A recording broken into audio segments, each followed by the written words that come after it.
vai acompanhar ou já está acompanhando, nós vamos dar continuidade ao nosso estudo do Catecismo da Igreja Católica. Hoje, dia 24 de agosto, terça-feira, estamos aqui na Capela Santo Expedito, no terceiro milênio, e vamos fazer a nossa oração inicial. Em nome do Pai, e do Filho, e do Espírito Santo. Vinde, Espírito Santo, enchei os corações dos vossos fiéis, e acendei neles o fogo do vosso amor. Enviai o vosso Espírito, e tudo será criado, e renovareis a face da terra. Oremos. Deus, que instruístes os corações dos vossos fiéis, com a luz do Espírito Santo, fazei que apreciemos retamente todas as coisas, segundo o mesmo Espírito, e gozemos sempre da sua consolação, por Cristo Senhor nosso. Amém. Em nome do Pai, e do Filho, e do Espírito Santo. Nós estamos no prólogo. Dentro do prólogo, no capítulo 4, vamos iniciar hoje, parágrafo 13. Sempre eu vou falar o parágrafo. Para quem não sabe, o parágrafo é exatamente o número do parágrafo, que o texto ele tem vários parágrafos, né? Esse número na lateral, na aba, a gente fala parágrafo. Então, é o parágrafo 13, tá? 13, aí. E o capítulo é a estrutura deste catecismo. Como que é a estrutura desse catecismo? É formado por isso, tá? É o que nós vamos ver. Nós não vamos aqui entrar em detalhes, porque nós vamos ver as partes dele lá na frente, tá? Então, nós vamos ler, ouvir, e depois já partir para a primeira parte. A estrutura deste catecismo. O projeto deste catecismo inspira-se na grande tradição dos catecismos, que articulam a catequese em torno de 4 pilares. Então, a catequese ela tem 4 pilares. Quais são esses? A profissão da fé batismal, ou seja, o símbolo.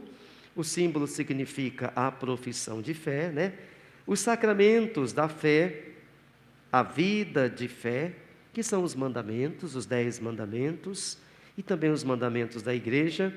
A oração do crente, que é o Pai Nosso, daquele que crê em Deus. Crente é o que crê em Deus, tá? Não vai achar que são os... Primeira parte, a profissão da fé. Os que pela fé e pelo batismo pertencem a Cristo, devem confessar sua fé batismal diante dos homens. Eu falei que não ia explicar, mas não tem jeito, a língua coça, né? Pela fé, eu faço parte de Cristo. Pelo batismo, eu faço parte de Cristo. Então, fazendo parte de Cristo, eu preciso confessar.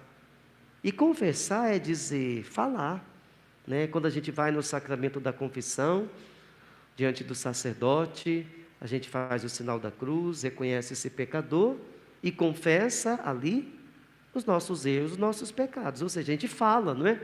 Anuncia.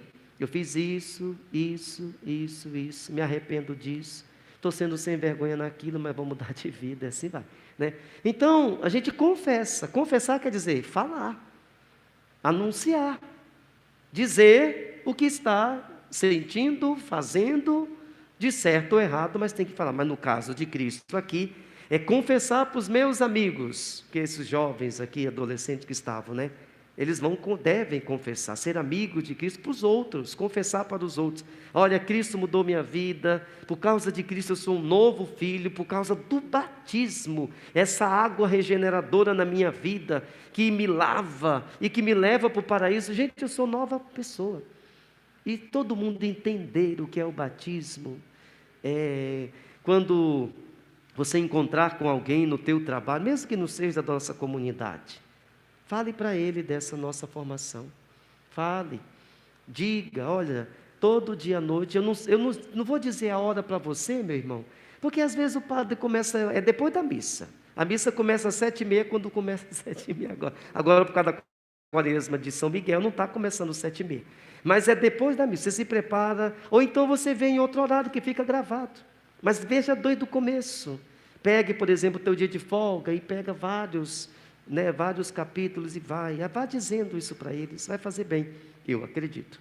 Tomar consciência na vida de fé. Por isso, o catecismo começa por expor em que consiste a revelação. Pois é, em que consiste Deus se revelar? Por que Deus se revelou? Para quê? Qual a finalidade, a função desse Deus que está lá nas alturas e Ele vem revelar-se, se mostrar, se apresentar para nós seres humanos? Em que consiste isso?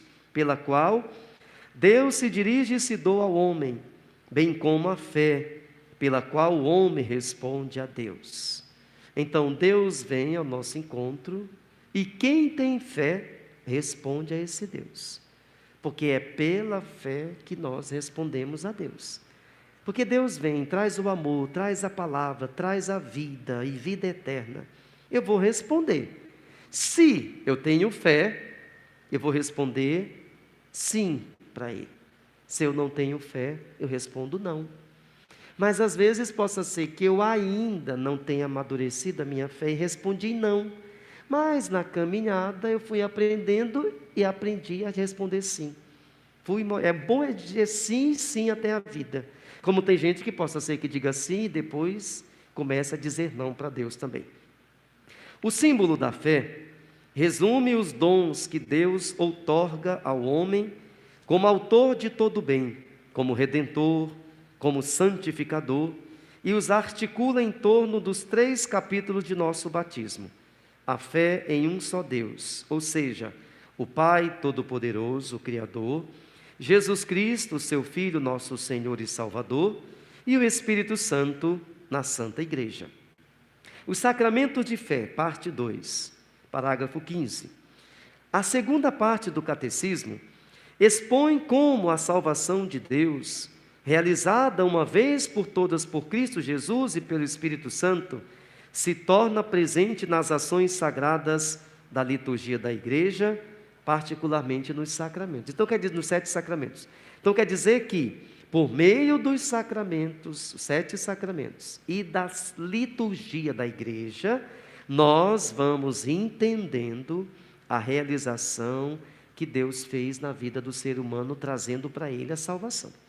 Por isso que eu sempre falo, não falte a missa, porque na liturgia da missa a gente entende a salvação de Deus por meio de Jesus e do Espírito na igreja. É muito importante isso. Parte 3, a vida da fé, parágrafo 16. A terceira parte do catecismo apresenta o fim último do homem. Isso aqui vai ser 10. Por quê? Todo mundo é curioso, não tem jeito. Nós somos curiosos, a gente está aqui, mas a gente quer saber como será o nosso fim, hein? Como será a vida eterna, como será o paraíso, será que existe mesmo? Não existe, né? Nós temos essa curiosidade. E olha que Jesus deu recado para os apóstolos: isso não pertence a vocês, gente. Façam aqui, vivam hoje. Aí os apóstolos, mas como que é mesmo, mestre, o paraíso? Aí Jesus fala para nós, aí a gente vai lá, padre, explica para nós aí o purgatório, depois que a gente morrer, explica o paraíso, explica o céu, explica o inferno. E a gente fica não querendo caminhar nessa terra aqui, né? Já está se preocupando lá na frente. Voltando então, a terceira parte do catecismo apresenta o fim último do homem, criado à imagem de Deus, a bem-aventurança e os caminhos para chegar a esta imagem de Deus, mediante um agir reto, livre, com a ajuda da fé e da graça de Deus, por meio de um agir que realiza o duplo mandamento da caridade, desdobrado nos 10 mandamentos de Deus. Parte quarta, a oração na vida da fé. A última parte do catecismo trata do sentido e da importância da oração na vida dos crentes. Como é importante nós rezarmos. Por que é importante? porque Jesus rezou. E a oração foi muito importante para ele. Amar o próximo, apanhar, sofrer, carregar a cruz e morrer na cruz. Foi importante. Se não fosse a oração de Jesus e até suar sangue, ele não daria continuidade. Então, essa quarta parte vai nos ajudar, que pela oração diária, nós vamos também nos unindo a Cristo Jesus. Essa quarta parte termina com um breve comentário sobre os 7 pedidos da oração do Senhor. Nós vamos aqui comentar os 7 pedidos do Pai Nosso, né? Pai Nosso que estás no céu, aí vai ter um comentário todo sobre aquilo. Com efeito, nesses 7 pedidos, encontramos o conjunto dos bens que devemos esperar e que nosso Pai Celeste quer conceder-nos. Olha, o Pai Celeste vai conceder a nós, por meio desses 7 pedidos, algo de bom. E o conjunto de bens. Então, nesses 7 pedidos, é um conjunto de coisas boas para nós. E que às vezes a gente reza para nós estar no céu, santificado seja o nosso nome, a nossa voz, vai rezar o texto, seja feita a vontade de Deus. Amém. Não sabe o que rezou, o que está fazendo aquele pedido. Eu tenho certeza quando os apóstolos, discípulos de João, foram, ou melhor, os apóstolos que viram João Batista ensinando os seus discípulos a rezar, foram conversar com Jesus e disseram: mestre, ensina nós a rezar como João Batista ensina os discípulos dele. E Jesus não disse assim: gente, reza assim, Pai nosso que está no céu. Ele ensinou, Pai nosso que está no céu, e deve de ter explicado para eles, tudinho direitinho, né? Parágrafo 18. Indicações práticas para o uso desse catecismo, para nós usarmos. Vamos lá, o que pede? Primeiro, este catecismo foi pensado como uma exposição orgânica de toda a fé católica. Então aqui está sendo exposto para nós, que nós vamos ver, nós vamos saber como que é a fé católica. Então vai exposto para nós. A fé católica é assim, gente, desse jeito. Então, aqui é uma exposição orgânica, tá? Um unido ao outro. Mas não é uma explanação assim minuciosa, né? E minuciosamente, cada parte nós vamos estudar com outros documentos. Aqui é como se fosse uma síntese de tudo que nós aprendemos e a igreja fala e ensina para nós.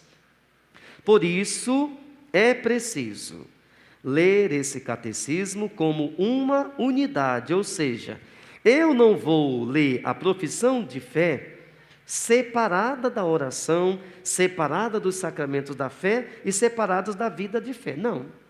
Quando a gente entrar na profissão de fé, é um conjunto, tem tudo a ver a profissão de fé com os 7 sacramentos, com a vida da fé da igreja e com a nossa oração da vida de fé.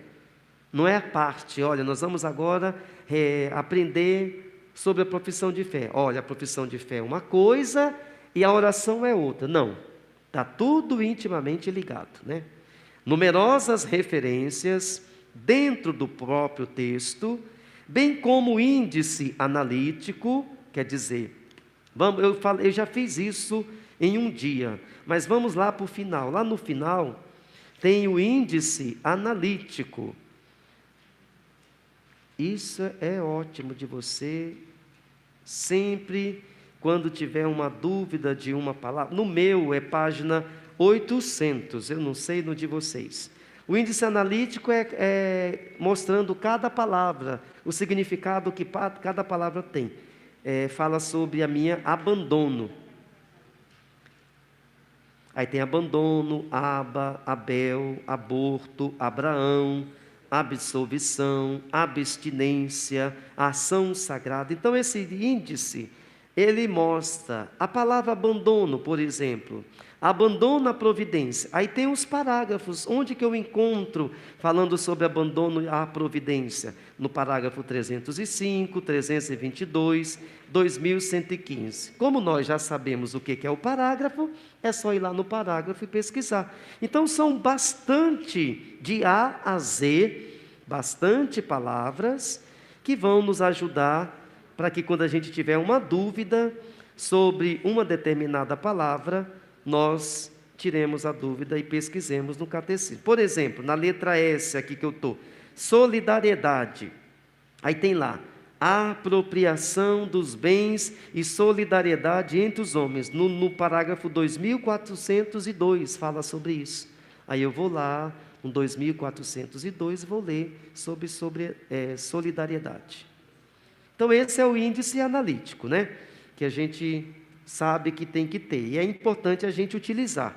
Quando você tiver dúvida de uma palavra, se ela estiver aqui no índice analítico catecismo, você pesquise. Isso tudo permite nós vermos a ligação de cada tema com o conjunto da fé. Parágrafo 19. Muitas vezes, os textos da Sagrada Escritura não são citados literalmente, mas são feitas apenas referências, mediante a indicação CF, ou seja, conferir ou conforme. Esse CF ponto significa conferir ou seja, vai lá no capítulo tal, do livro tal, da Bíblia, confira essa citação que está assim, assim. Já já nós vamos ver. Inclusive eu queria pedir para vocês, e eu também tenho que fazer isso, de todas as vezes a gente trazer a Bíblia também, para quando tiver a citação, a gente também vai na citação bíblica, porque tem muita citação bíblica. Vocês viram também lá no final, olhem bem lá, nós não terminar nunca isso. Antes do índice analítico, vejam aí, que maravilha que é a quantidade de citação bíblica que tem aqui no Catecismo da Igreja Católica. Deixa eu achar aqui. Eu estou nos documentos. Olha, no meu, vai da página 735 até a página 773. É muita citação bíblica. É quase toda a Bíblia, claro que não é quase toda, não é toda, né? Está aqui. Olha, tem do Gênesis ao Apocalipse. De todos os livros da Bíblia, nós temos aqui. Deixa eu ver se tem todos mesmo. Levítico, Êxodo, Deuteronômio, Josué, Juízes, Samuel, 1º e 2º Reis, 1º e 2º, 1º e 2º Crônica, Esdras, Neemias, Tobias, Judite, Esté, 1º e 2º Macabeu, Jó, Salmos.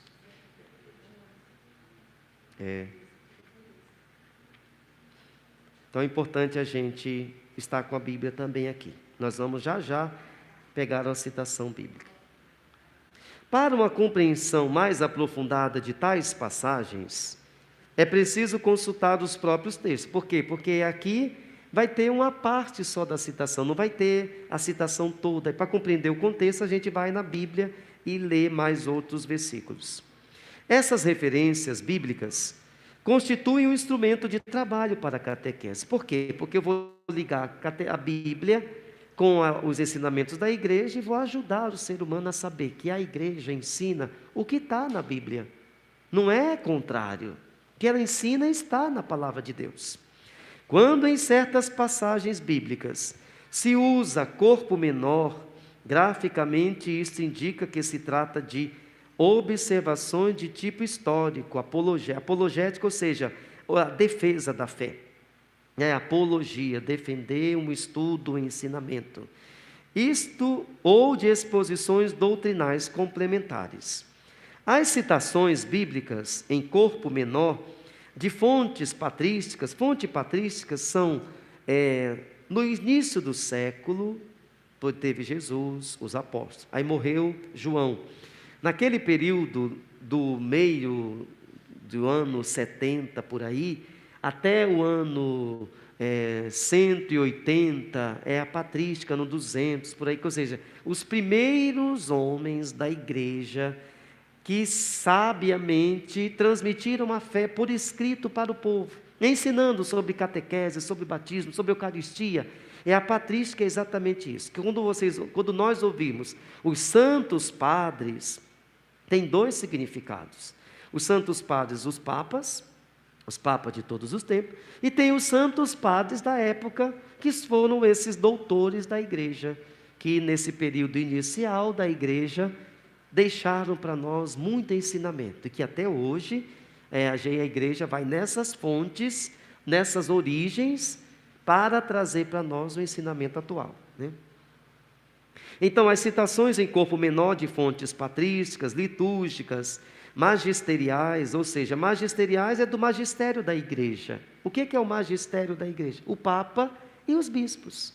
Esse é o magistério da igreja. O que nos ensina, magister, mestre, né, professores. Os nossos professores na fé, em primeiro lugar, é o Papa e os bispos, que transmitem para nós o que eles receberam de Jesus, de Pedro e dos apóstolos. Ou hagiográficas, aqui citações hagiográficas da vida de um determinado santo da igreja, que a vida dele tem a ver com o que a igreja está ensinando, tá? Os ensinamentos dele. São destinadas a enriquecer a exposição doutrinal. Com frequência, esses textos foram escolhidos para uso diretamente catequético. No final de cada unidade temática, uma série de textos sucintos resumem em fórmulas condensadas o essencial do ensinamento. Então, quer dizer, vamos já pegar aqui, deixa marcado com a mão, e eu vou dizer onde que está. Por exemplo, nessa primeira sessão aí, essa primeira parte, deixa eu mais dizer precisamente o parágrafo. No parágrafo 44, pega aí, é mais fácil.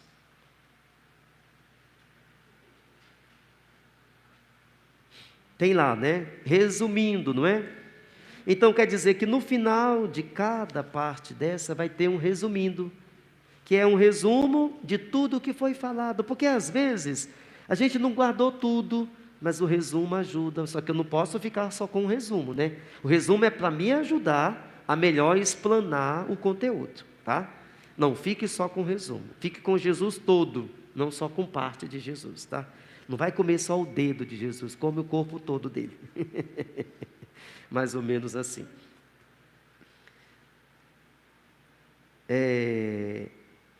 Resume em fórmulas condensadas o essencial do ensinamento.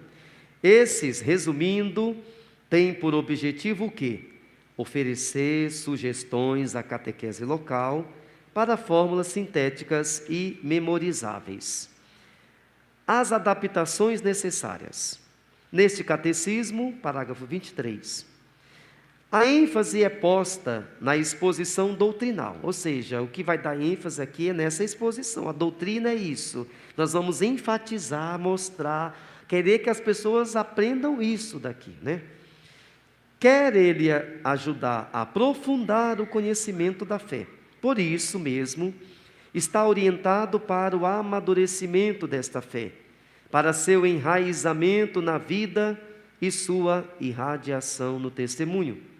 Por sua própria finalidade, este catecismo não se propõe realizar as adaptações da exposição e dos métodos catequéticos exigidos pelas diferenças culturas de idade, de maturidade espiritual, de situações sociais e eclesiais, daquele a catequese é dirigida. Claro, não está aqui dizendo, olha, isso daqui desse jeito tem que ser usado desse jeito lá na Amazônia, lá na República do Congo, lá na Ásia. Não, aqui é de um jeito que deve ser adaptado sem perder a essência, minha Nossa Senhora, vento leve embora, sem perder a essência do que realmente está aqui dizendo, né? Tais adaptações indispensáveis cabem aos catecismos apropriados e mais ainda aos que ministram instrução aos fiéis. Por exemplo, aquele que ensina deve fazer-se tudo para todos. Então, o padre está ensinando, está aprendendo. Eu tenho que me fazer aqui tudo para todos. Eu não posso fazer tudo só para vocês dois e nada para os outros, né? Tem que ser para todos, a fim de conquistar todos para Jesus Cristo. Particularmente, não imagine ele que ele é confiado um único tipo de almas, ou seja, aqui não está me confiado a mim, nem ao catequista quando vai para a sala de catequese, um único tipo de alma. Não, são vários tipos de alma, né? Por isso, na paciência, quando a gente for aqui, eu terei, quando nós começarmos, e vocês, tendo dúvida, têm que perguntar, interromper, não pode ir com dúvida. Se eu não souber, eu vou dizer, gente, olha, um break aí, um tempinho, que depois eu trago a resposta. Depois dos intervalos, pode dar essa resposta. E, consequentemente, lhe é permitido ensinar e formar de modo igual todos os fiéis à verdadeira piedade. Por mais que as almas sejam diferentes, mas tem como formar igual, todos vão ouvir a mesma coisa. Às vezes tinham um entendimento diferente, mas vão ouvir do mesmo jeito que a igreja ensina, para que tudo isso ajude os fiéis a chegar à verdadeira piedade. Não uma piedade falsa, né, que diz que entende as coisas da igreja, os sacramentos, a oração, o Pai Nosso, quando na verdade ainda não entende, não é verdadeiramente piedoso. Com um só e mesmo método, sempre igual. Saiba ele bem que uns são em Jesus Cristo, como que criancinhas recém-nascidas, que é o que eu estou dizendo. Às vezes tem gente aqui que está bem avançado, mas tem gente que não. Então, precisamos todos ter paciência, não achar que a pergunta que o outro vai fazer não tem nada a ver, a não ser que não tenha a ver mesmo, né? Mas dentro do assunto, o jeito, às vezes a pessoa vai perguntar o que eu acabei de falar, mas ela não entendeu, não tem problema. O que eu não quero é, nossa senhora, hein? Ai, fulano, não vou mais não, só fala aquelas perguntas que ninguém tem nada a ver, Deus que me livre. Não faça isso, isso é coisa do diabo. O padre está aqui, eu fiz teologia, tudo, mas quem disse que eu sei tudo? E nem tenho pretensão de saber tudo, porque senão eu vou ser diabo, que aí eu não quero ser que nem Deus, né, no sentido de ser contra Ele. Outros como que adolescentes, e finalmente alguns estão como que na posse de todas as suas forças.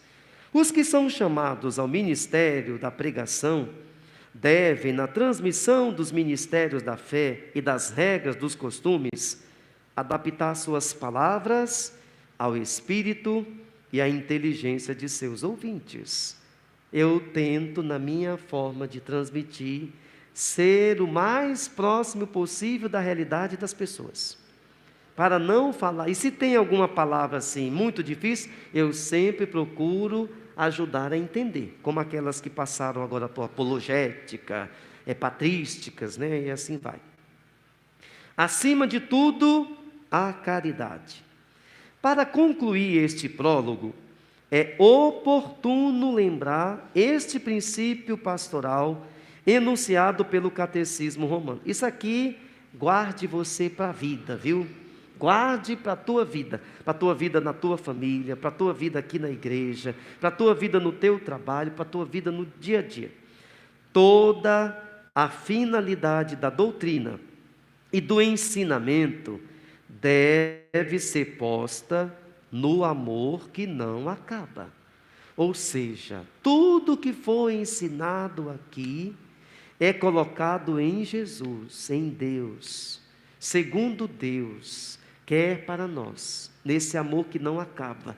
Não estamos aqui para massacrar, excluir, humilhar, dizer que somos mais importantes do que os outros. Não é para isso.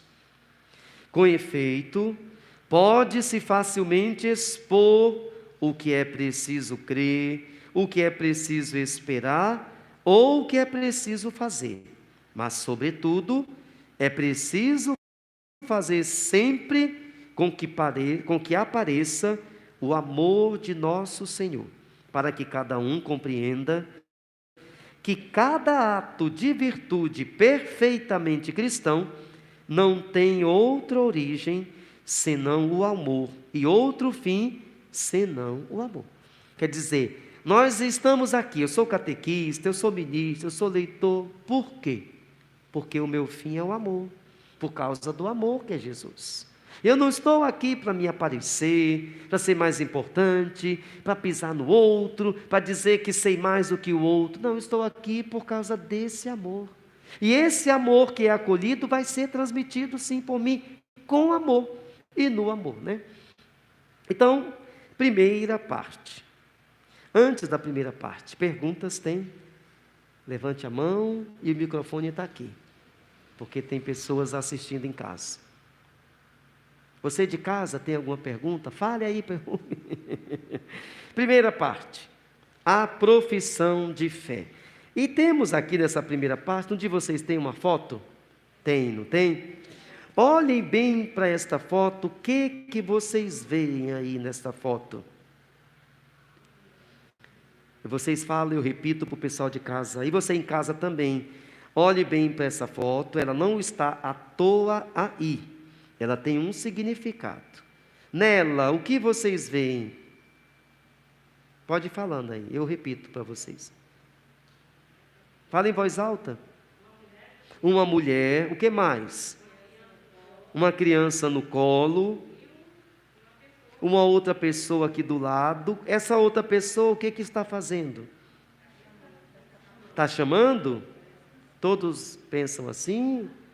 Está apontando para outro caminho? Conversando? Só tem uma criança aí?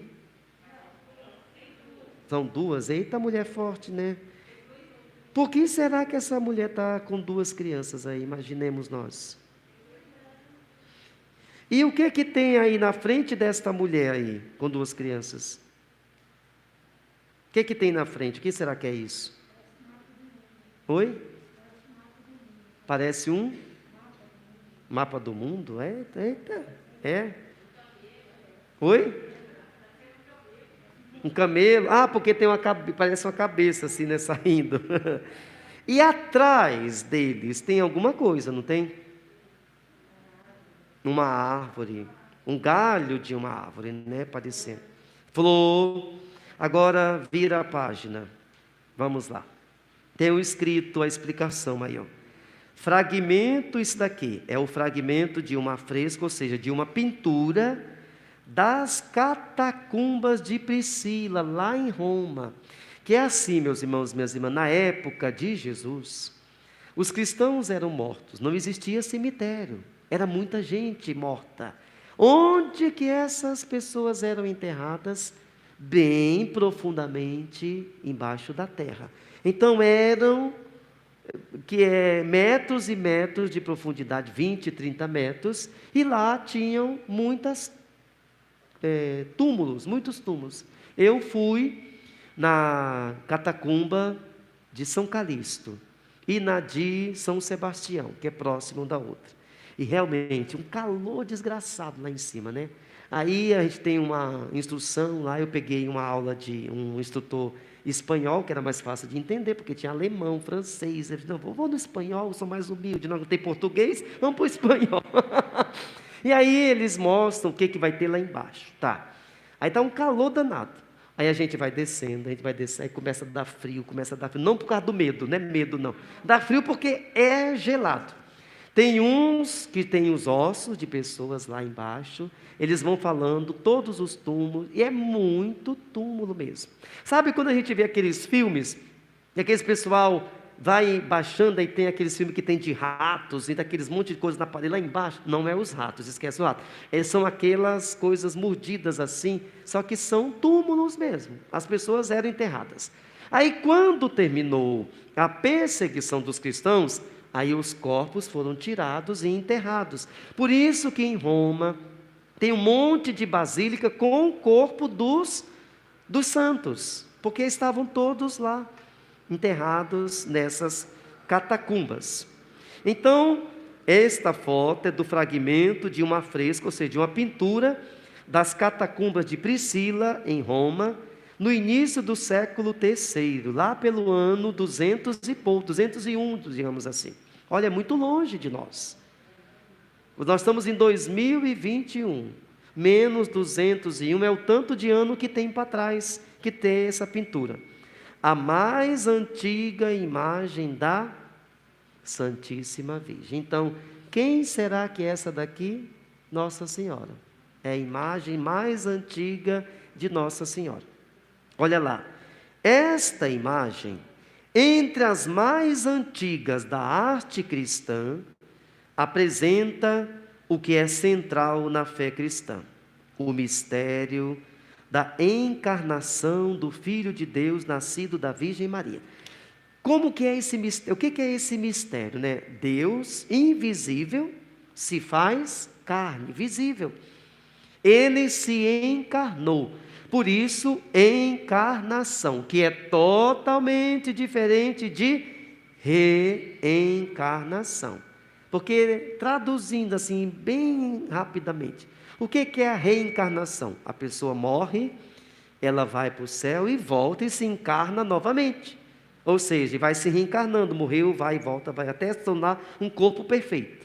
Isso é a doutrina da reencarnação, que no Espiritismo ensina isso.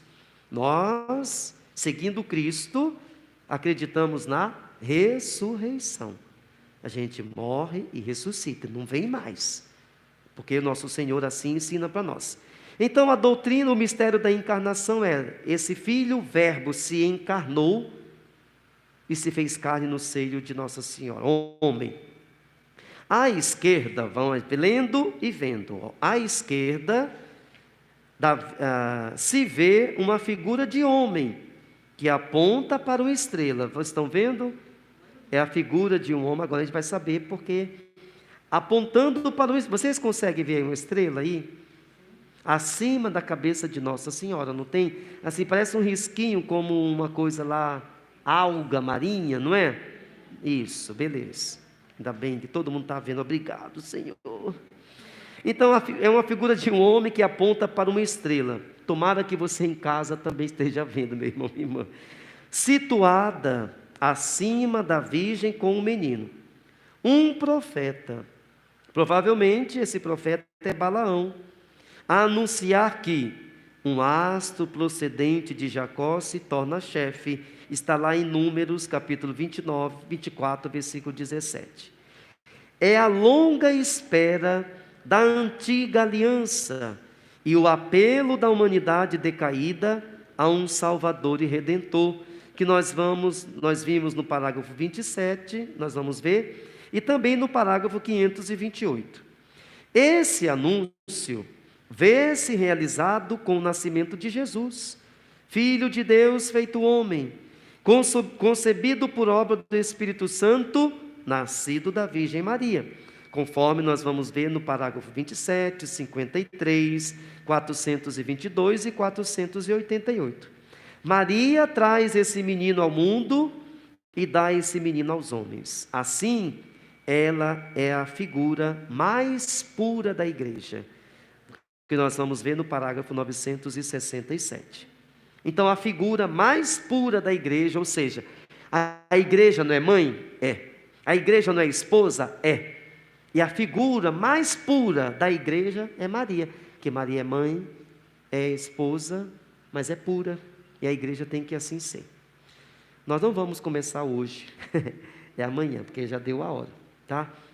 Mas antes, porque para não começar só essa parte, tem pergunta sobre o que nós vimos, ou até mesmo sobre a figura, alguma coisa assim?